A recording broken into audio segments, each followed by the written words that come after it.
सर्वसामान्यांच्या हक्काचा आवाज जागर जनस्थान। कृषी मंत्री माणिकराव कोकाटे यांचा विधिमंडळातील जंगली रमी खेळतानाचा व्हिडिओ आमदार रोहित पवार यांनी सोशल मीडियावर व्हायरल केल्यानंतर कृषी मंत्री माणिकराव कोकाटे यांच्या विरोधात विरोधक चांगले आक्रमक झाले।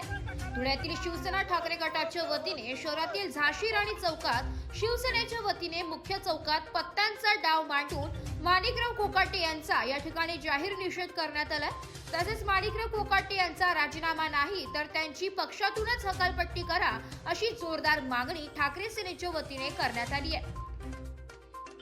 महाराष्ट्र राज्यामध्ये महायुतीचं सरकार आहे, पण सगळे मंत्र्यांनी आणि सगळ्यांनी लाच सोडलेली आहे। गृह राज्यमंत्र्याचे डान्स बार चालतात। कृषी मंत्री शेतकऱ्यांची थट्टा करतो, रोजचे शेतकरी आत्महत्या करतायत, शेतकऱ्यांना देशोधडीला घेण्याचं काम करतं आणि तो पवित्र सभागृहामध्ये रमी खेळतो।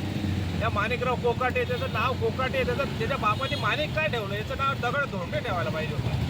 सट्टा मंत्री येतो, कृषी मंत्री ते सट्टा मंत्री येतो, त्याची तात्काळ हकालपट्टी करावी अशी उद्धव बाळासाहेब ठाकरे शिवसेनेच्या वतीने आमची मागणी धुळे जिल्ह्याच्या वतीने। धन्यवाद। सत्य खेळतोय आम्ही, त्यांनी आता आम्हाला खेळायला लावलंय माणिकराव कोकाटे यांनी।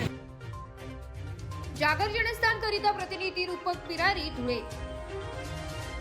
नाशिककरांसाठी जाहीर आवाहन। पावसाळ्यात अतिसार, गॅस्ट्रो, कॉलरा यांसारखे दूषित पाण्यामुळे होणारे आजार होऊ नयेत म्हणून उघड्यावरील अन्नपदार्थ व कापलेली फळे खाऊ नका। पिण्याचे पाणी गाळून 10 मिनिटे उकळून प्या। जेवणापूर्वी व बाळास भरवण्यापूर्वी हात स्वच्छ धुवा। ताक, शहाळ्याचे पाणी, डाळीचे पाणी भरपूर प्रमाणात प्या आणि ताज्या अन्नपदार्थांचे सेवन करा। रोगाची लागण झाल्यास त्वरित डॉक्टरांचा सल्ला घ्या। स्वच्छता पाळा, रोग टाळा। सार्वजनिक आरोग्य विभाग, मनपा नाशिक द्वारे जनहितार्थ प्रसारित।